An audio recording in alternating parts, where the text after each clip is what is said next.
தாய்மார்களே, என் ரத்தத்தின் ரத்தமாக விளங்குவதற்காக அறிஞர் அண்ணா அவர்களின் பெயரால் அமைந்த தமிழக ஆட்சி தொகுப்பை ஏற்றுக்கொண்ட வாங்கள்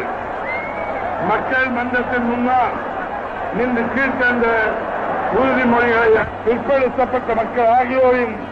நலன்களை காப்பாற்றி அவர்களை மேம்படுத்த சிறுபான்மை சமூகத்தினரின்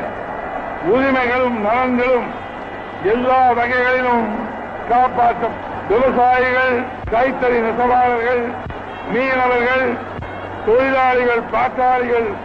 ஆசிரியர்கள், அரசு அலுவலர்கள், காவலர்கள் மற்றும் உழைக்கும் மக்கள் அனைத்தினுடைய உரிமைகளும் நலன்களும் பேணி பாதுகாப்பதோடு அனைத்து